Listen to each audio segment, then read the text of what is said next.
Hello friends, welcome back to study power centre. So दोस्तों, आज का हमारा टॉपिक है राष्ट्रपति चुनाव कैसे होता है। तो इस वीडियो में हम बात करेंगे राष्ट्रपति के बारे में, राष्ट्रपति के चुनाव के बारे में और राष्ट्रपति की अर्हताएं। मतलब कहने का ये है कि आपको आर्टिकल 52 से लेकर के 60 तक का जितना भी मैटर, जितना भी राष्ट्रपति के बारे में जो भी जानकारियाँ हैं वो आपको इस वीडियो के माध्यम से मिलने वाली है। मतलब राष्ट्रपति से आने वाला कोई भी ऐसा क्वेश्चन नहीं होगा जो इस वीडियो से अलग से आएगा।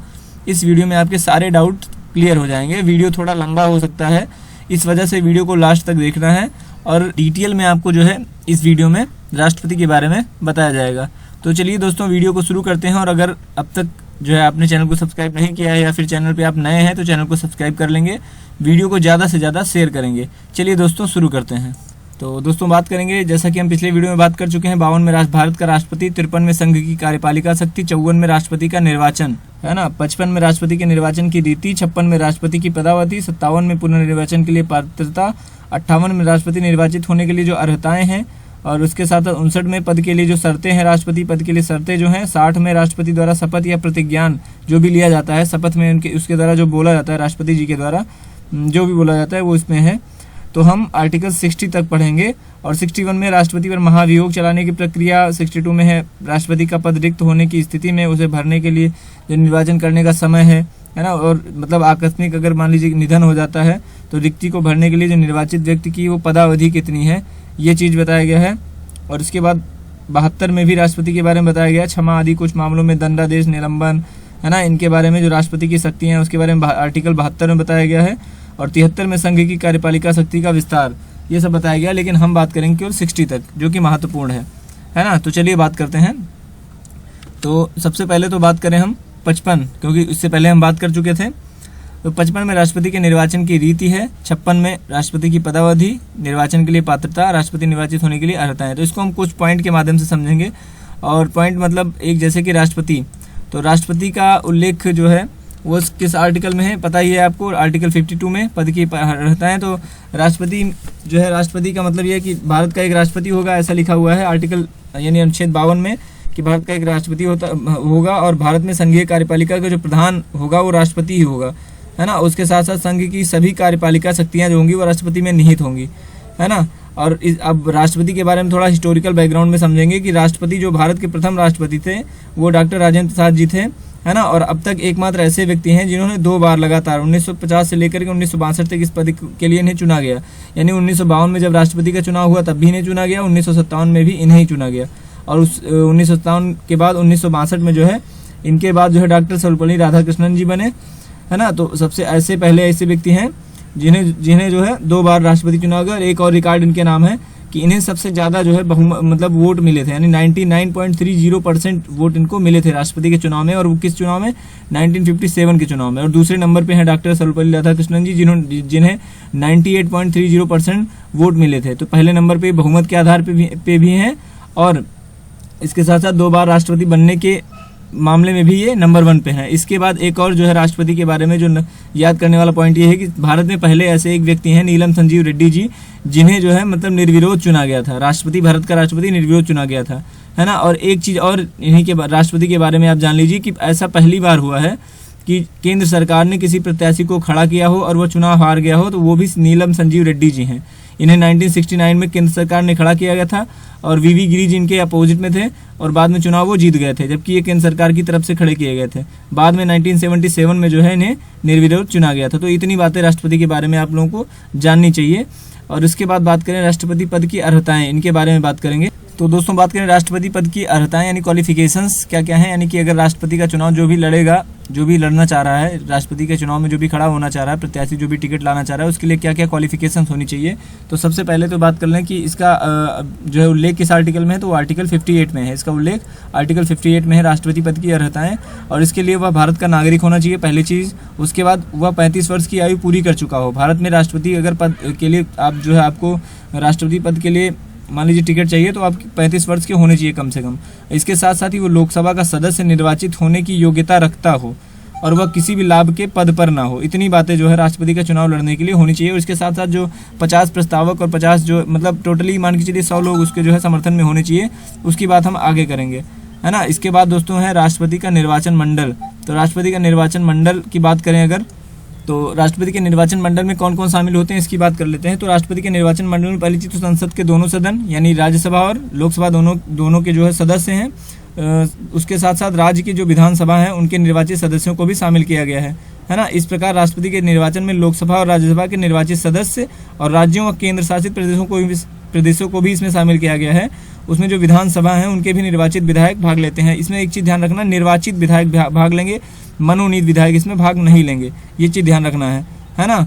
और इसके साथ साथ अगर बात करें कि जो केंद्र शासित प्रदेश है, मतलब इनकी जो है केंद्र शासित प्रदेश जो है उनकी जो विधानसभा है उनके निर्वाचित विधायकों को कब शामिल किया गया था, तो वो 70वें संविधान संशोधन के तहत शामिल किया गया था, जो कि 1992 में हुआ था, है ना। इस संशोधन के द्वारा राष्ट्रीय राजधानी क्षेत्र जो दिल्ली है और पांडुचेरी जो है, ये संघ शासित जो भी राज्य हैं, इनके जो विधानसभा है उनमें जो निर्वाचित सदस्य हैं उनको भी शामिल कर लिया गया था राष्ट्रपति के चुनाव में, है ना, विधायकों को। इसके बाद बात करें कि इस मतलब राष्ट्रपति के निर्वाचन का जो निर्वाचन मंडल है इसका उल्लेख किस आर्टिकल में है, तो इसका उल्लेख है दोस्तों अनुच्छेद 54 में, आर्टिकल 54 में है। इसके बाद बात करें राष्ट्रपति के निर्वाचन की रीति, तो राष्ट्रपति के निर्वाचन की रीति क्या होगी, 1 सेकंड।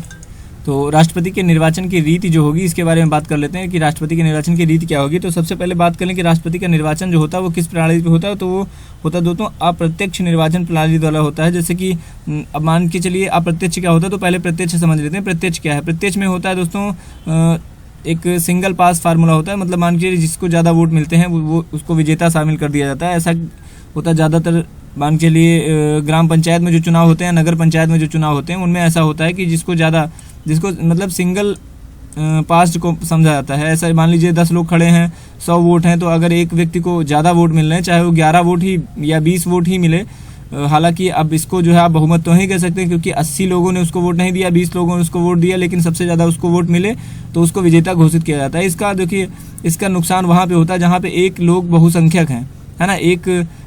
अब मान लीजिए एक धर्म या एक जाति या ऐसा करके जो भी बहुसंख्यक हैं, मान लीजिए वो अपने धर्म के प्रति जो है ज़्यादा एक तरह से कट्टर है, मान के चलिए इसको बोलेंगे, और वहाँ पे मान लीजिए कोई प्रत्याशी खड़ा होता है तो इससे वही प्रत्याशी जीतेगा। और ऐसा अगर पूरे देश में है, मान लीजिए अपने यहाँ बहुसंख्यक कौन है ये आप जानते हैं, तो ऐसा अगर ये प्रणाली अगर संविधान में की जाती कि ऐसे ही मत प्रणाली राष्ट्रपति का भी होगा, ऐसे ही चुनाव, तो ये थोड़ा सा मतलब देश के लिए हानिकारक हो सकता था, क्योंकि फिर एक ही पक्ष के लोग ज़्यादातर जो है राष्ट्रपति भी बनते, प्रधानमंत्री बनते। तो जो संविधान सभा थी उसने ये समझा कि अल्पसंख्यक लोगों को भी बराबर का अधिकार देना चाहिए, इसलिए जो है राष्ट्रपति के निर्वाचन की जो रीति है वो अप्रत्यक्ष तरीके से कर दी गई, है ना। इसमें ऐसा नहीं होगा कि मतलब एक व्यक्ति को ज़्यादा वोट मिल गए तो उसको बना दिया जाएगा। इसमें एक लिमिट रखी जाएगी कि इतने % वोट मिलने पर ही आपको जो है विजेता घोषित किया जाएगा, जिसमें 50+ % होता है, मतलब 50% से थोड़ा सा भी ज़्यादा अगर आपको मिले तो आपको विजेता घोषित किया जाएगा, लेकिन 50% होने चाहिए कम से कम। 50% नहीं हुए तो आपको विजेता घोषित नहीं किया जाएगा। तो जो राष्ट्रपति का चुनाव होता है ना, जो राष्ट्रपति के निर्वाचन की रीति जो होती है इसका उल्लेख जो है अनुच्छेद 55 में दिया गया है। इसके बारे में हम लोग बात कर ही चुके हैं। और अप्रत्यक्ष निर्वाचन प्रणाली द्वारा इसका जो है मतलब इनका चुनाव किया जाता है। ये जो इलेक्शंस होते हैं वो अप्रत्यक्ष निर्वाचन प्रणाली के आधार पर होते हैं। इसके बाद बात करें तो आनुपातिक प्रतिनिधित्व, है ना, प्रोपोर्शनल रिप्रेजेंटेशन से एकल संक्रमणीय मत पद्धति द्वारा जो है राष्ट्रपति जी का चुनाव किया जाता है। और एक चीज़ और, इसमें जो है मतदान गुप्त होता है। हालांकि सभी में गुप्त होता है, सभी इलेक्शंस में मतदान गुप्त ही होता है, लेकिन जो विधान परिषद में चुने जाते हैं उसमें गुप्त नहीं होता, उसमें पार्टी बेस पे ही वोट करना पड़ता है, लेकिन यहाँ पे जो है गुप्त वोट होगा। और एक चीज़ और बता दें आपको, जैसे मान लीजिए होता है यहाँ पे जो इलेक्शंस होते हैं उसमें कोई वृद्ध है या कोई असमर्थ है जाने में, तो उसके साथ जो है उसका घर का कोई एक व्यक्ति जा करके वोट डाल देता है। तो ऐसा अगर वहाँ पे राष्ट्रपति चुनाव में ऐसा हुआ कि कोई व्यक्ति असमर्थ है आने में, तो वो जो है वो अपने घर से किसी को साथ लेके नहीं जा सकता, मतलब अब ना ही अपनी पार्टी का किसी को साथ में लेके जा सकता है। हालांकि ये व्यवस्था की गई है कि वहाँ पे जो निर्वाचन अधिकारी होगा उसी में से किसी को लेके जा करके उसको बता देगा कि आप इनको वोट कर दीजिए, वो उनको प्रेफरेंस के अनुसार वोट कर देंगे, लेकिन वो पार्टी बेस पे किसी को नहीं ले जा सकता, बाहरी व्यक्ति को। ऐसा प्रावधान किया गया निर्वाचन की रीति में, है ना। तो इनका चुनाव एकल संक्रमणीय मत पद्धति के अनुसार होता है। दोस्तों एकल संक्रमणीय मत पद्धति के बारे में बात कर लें अगर, तो एकल संक्रमणीय मत पद्धति को ही जो है दोस्तों एक और नाम से जाना जाता है, जिसको हेयर सिस्टम बोलते हैं। अब हेयर सिस्टम क्यों बोलते हैं, क्योंकि हेयर सिस्टम जो है हेयर ने ही जो है ये संकल्पना एक बार प्रस्तुत की थी। कब प्रस्तुत की थी, 1856-57 में, है ना, जिसको सिंगल ट्रांसफरेबल वोट भी बोला जाता है। तो ये पद्धति इन्होंने पेश की थी, इसलिए इसको हेयर सिस्टम भी बोलते हैं, इसको एकल संक्रमणीय मत पद्धति भी बोलते हैं, है ना। तो ये हो गई राष्ट्रपति के निर्वाचन की रीति हो गई। इसके बाद बात करें अगर मत मूल्य का निर्धारण कैसे होता है ना। तो मत मूल्य का निर्धारण से पहले एक बात बता दें कि राष्ट्रपति के निर्वाचन की जो रीति है, इसमें हमने बताया आपको आनुपातिक प्रतिनिधित्व। तो इसका एक जो है उद्देश्य ये है कि जो राज्य हैं, राज्यों के प्रतिनिधित्व के निर्धारण में एक रूपता रखी जाए, मतलब राज्य और केंद्रों का बराबर का योगदान होना चाहिए राष्ट्रपति को बनाने में, ऐसा प्रावधान किया गया राष्ट्रपति में। ऐसा नहीं कि राज्य जो है मतलब केवल केंद्र सरकार जो है वही आपस में मिल करके जो है राष्ट्रपति को चुन ले, ऐसा नहीं है। इसीलिए जो है राष्ट्रपति के चुनाव में जो है राज्यों को भी बराबर का योगदान दिया गया है। और वो कैसे है उसके बारे में हम आगे बात करेंगे कि वोट कितने हैं। उसमें देखेंगे आपके राज्य और केंद्रों के वोट जो है लगभग बराबर ही हैं, लगभग उनका सहयोग बराबर ही है राज्य और केंद्रों का, है ना। मतलब केंद्र और राज्यों का, क्योंकि केंद्र तो एक ही है, राज्य अनेक है, तो केंद्र और राज्यों का बराबर का योगदान है।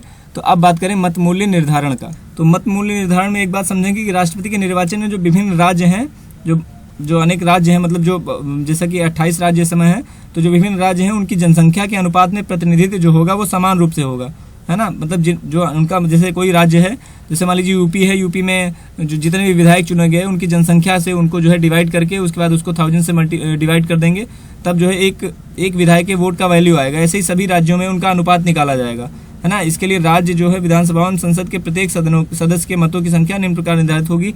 अब ये फार्मूला के बेस पे हम लोग समझेंगे कि इसका फार्मूला क्या होता है। उसी फार्मूले के आधार पे हम लोग निकालते हैं।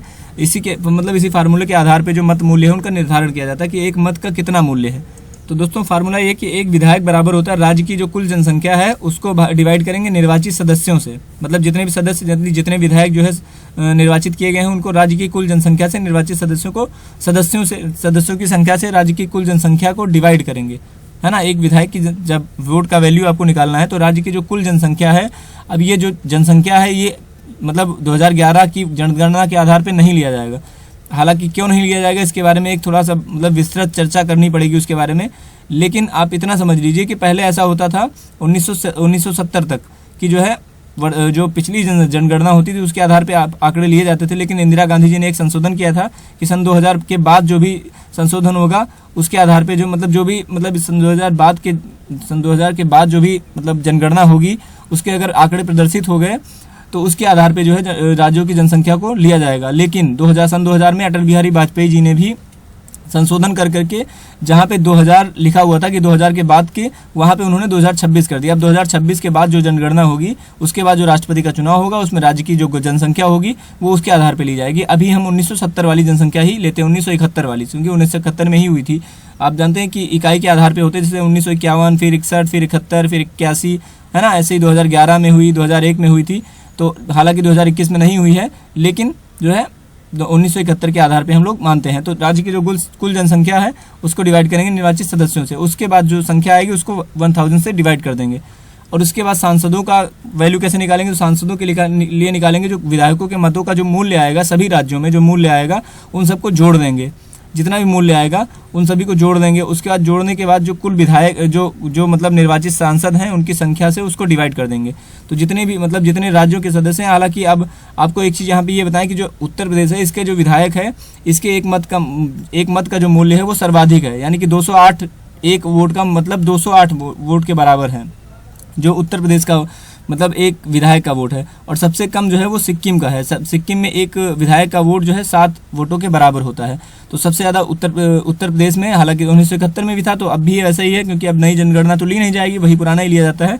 तो उसी के आंकड़े में आपको बताना चाहूँगा विधानसभा में टोटल 4120 विधायक हैं, विधायकों के मतलब वोट, और उनके वोट का वैल्यू कितना है तो 5,49,474 जो है विधानसभा में विधायकों के वोटों का कुल मूल्य है टोटली पूरे मतलब देश में। और ऐसे ही लोकसभा और राज्यसभा के जो सांसद इनको अगर मिलाएंगे तो टोटल 776 सांसदों में 5,49,408। तो देखेंगे दोस्तों 5,49,408 और 5,49,474 लगभग एक रूपता इन दोनों में है। और यही जो है संविधान का उद्देश्य था कि राज्यों का, यहाँ पे ये जो है ये राज्यों का है और ये सांसदों के लिए है, लोकसभा और राज्यसभा के। तो दोनों का लगभग बराबर ही योगदान है। और टोटल अगर बात करें तो टोटल वोटर कितने हो गए 4,896 और नंबर ऑफ वोट हो गए 10,98,882। तो ये हो गया दोस्तों मत मूल्य का निर्धारण कैसे करते हैं इसके बारे में। तो अब बात करेंगे, हम बात कर चुके मत मूल्य का निर्धारण, अब बात करेंगे मतगणना के बारे में कि मतगणना होती कैसे है। बेसिकली ऐसा होता है कि जैसे हम लोग वोट डालते हैं तो बाद में चुनाव का जो रिजल्ट आता है उसमें सभी वोटों को काउंट कर लिया जाता है, जिसके पास ज़्यादा है उसको विजेता घोषित कर दिया जाता है। लेकिन इसमें थोड़ा एक अलग चीज़ है, और अलग क्या है कि इसमें जो है एक विशेष प्रक्रिया ये अपनाई जाती है कि राष्ट्रपति पद के जो भी प्रत्याशी हैं उनमें वही प्रत्याशी सफल घोषित किया जाता है जो कुल वैध मतों के 50% से अधिक मत पाएगा, है ना। यानी 50+1, हमने अभी बात की इसके पहले भी कि 50+1 होना चाहिए, 50%+1 होना चाहिए, है ना। इसे मतों का न्यूनतम कोटा भी कहा जाता है। अब न्यूनतम कोटा कैसे निकालते हैं इसका भी एक फार्मूला है, और बहुत ही महत्वपूर्ण, इसी मतलब फार्मूले के बेस पे सभी जगह जो है कोटा जो भी जो है मिनिमम कोटा जो भी होता है वो इसी फार्मूले के आधार पर निकाला जाता है, जो कि बहुत ही महत्वपूर्ण फार्मूला है। इसको भी हम आपको जो है लिख करके बता देते हैं, टाइप करके, तो ये देखेंगे हम। तो दोस्तों कोटा की बात करें कि कोटा का जो फार्मूला होता है वो होता है कुल वैध मतों की संख्या, यानी जितने भी वैध मत हैं, वैध का मतलब जितने भी लोग गए वोट डालने के लिए, वैसा नहीं कि टोटल जितनी जनसंख्या, जैसे मान लीजिए हमने बात करी 10 लाख की, टोटल कितने 10,98,882 वोट, तो ऐसा नहीं कि 10,98,882 वोटों में देखा जाएगा। जितने वैध मत होंगे, जितने वोट पड़े होंगे उनमें से जो भी वैध होंगे, क्योंकि वोट पड़ने के बाद भी बहुत से ऐसे वोट होते हैं जो मतलब रिजेक्ट कर दिए जाते हैं ना, जिनको जो है मतलब इनवैलिड कर दिया जाएगा, मतलब वैलिड नहीं माना जाता है। तो जो वैध मतों की संख्या है उसके बाद उसमें जो है करेंगे डिवाइड किससे, कुल स्थानों की संख्या। स्थानों की संख्या आप जानते हैं कि राष्ट्रपति का स्थान कितना होगा, एक ही होगा, है ना। लेकिन कोटा में क्या होता है, कुल जितने भी स्थान है, जैसे 10 स्थान है तो उसमें एक और जोड़ देंगे। ये ब्रैकेट का मतलब, अगर मैथ के स्टूडेंट हैं आप तो आप समझ जाएंगे कि इसका मतलब इस फार्मूले को कैसे इम्प्लीमेंट करना है, ये समझ जाएंगे आप कि इस ब्रैकेट के अंदर प्लस का 1 भी लिखा हुआ है। ब्रैकेट मतलब इस कुल स्थानों की संख्या जो है इसी में जो है 1 को भी ऐड करना है। उसके बाद दोस्तों बात करें, अब यहाँ पे थोड़ा सा मिस्टेक हुई है, जो ब्रैकेट लगा हुआ है ये इसके बाद लगेगा, है ना, इसके बाद ये लगेगा। तो ये हो गया, मतलब ये कुल स्थानों की संख्या जो है उनमें 1 को ऐड कर लेंगे, उसके बाद टोटल जितना भी आएगा उसमें 1 ऐड कर देंगे, है ना। जैसे कि मान लीजिए कुल वैध मतों की संख्या है 100 और स्थानों की संख्या है 3, तो 3 में 1 को ऐड कर लेंगे 4, यानी कि 100/4 कितना है 25, और 25 में 1 जोड़ देंगे 26, यानी कि फिर 26 वोट जिस व्यक्ति को मिल जाएंगे उसको जो है मतलब उसको जो है घोषित कर दिया जाएगा विजेता, है ना। यानी 50+ का मतलब यही हुआ कि कोटा इस हिसाब से जो है आधारित किया जाता है। लेकिन अब आप ये कहेंगे कि राष्ट्रपति के चुनाव में तो 50+ है, तो राष्ट्रपति के चुनाव में क्यों 50+ है, इसका रीज़न ये है क्योंकि स्थान जो है वो एक ही है, एक ही पद तो होता है ना राष्ट्रपति का, तो एक ही पद ये होता है, प्लस 1 इसको जोड़ लेंगे, कितना हो जाएगा 1 हो जाएगा 2, और अगर हमने वैध मतों की संख्या मान ली 100%, है ना, परसेंट में मान लें अगर, तो 100/2 100% को 2 से डिवाइड करेंगे तो कितना आएगा 50 आएगा, और 50 में 1 ऐड कर लेंगे, तो इसी के लिए हमने क्या बताया कि 50% या मान लीजिए 50% और +1, 50% और +1, ये हम जो है मतलब पहले ही इसलिए बताया। 1 का मतलब ये जरूरी नहीं कि 1 ही हो, 50 पॉइंट में भी अगर कुछ भी है, यानी 50 से कुछ भी ज़्यादा है तो उसको विजेता घोषित कर दिया जाएगा। तो ये बात हुई दोस्तों हमारी जो है मतगणना की। अब निर्वाचन की प्रक्रिया के बारे में बात करेंगे, निर्वाचन की प्रक्रिया क्या है। तो दोस्तों राष्ट्रपति के निर्वाचन की प्रक्रिया, तो इसके बारे में हम अगले वीडियो में बात करें, क्योंकि ये वीडियो जो है ज़्यादा लंबा होता जा रहा है, करीब 18-19 मिनट का ये वीडियो हो चुका है। तो इसके बारे में जो पार्ट 2 बनाएंगे उसमें हम बात करेंगे कि राष्ट्रपति के निर्वाचन की प्रक्रिया क्या है। अगर आपके समझ में आया, मान लीजिए जितना भी मतलब मैंने राष्ट्रपति के बारे में बताया, अगर आपके दिमाग में ये चीज़ सेट हो रही तो आप पार्ट 2 भी देखिए वीडियो, और वो भी आपको जो है इस वीडियो के बाद प्रोवाइड कर दिया जाएगा, और इस वीडियो के डिस्क्रिप्शन में भी उसका जो है लिंक दे दिया जाएगा आपको। तो अगर मान लीजिए मतलब वीडियो अच्छा लगा तो लाइक करेंगे, और उसके साथ साथ दोस्तों वीडियो को शेयर करेंगे। और मैं फिर से कहना चाहूँगा कि अगर आप नए हैं चैनल पे तो चैनल को सब्सक्राइब कर लीजिए, और साथ ही साथ वीडियो को लाइक भी कर दीजिए, जिससे कि एक तरह का मोटिवेशन मिलेगा। क्योंकि एक वीडियो का कंटेंट तैयार करने में दोस्तों करीब 3-4 बुक से जो है कंटेंट को तैयार किया जाता है, उसमें भी अच्छा खासा टाइम जो है लॉस होता है। उसके बाद जो है एडिटिंग करने में भी मान के चलिए आप 2 से 3 घंटे जो है उसमें भी एक वीडियो को रिकॉर्ड करने में जो है वेस्ट होते हैं। तो इसलिए जो है एक तरह का मोटिवेशन प्राप्त होता है आपके जो है लाइक से। तो वीडियो को शेयर करेंगे, लाइक करेंगे, और साथ ही साथ अगर नए हैं तो चैनल को सब्सक्राइब करेंगे। और दोस्तों वीडियो में साथ बने रहने के लिए आपका बहुत बहुत धन्यवाद।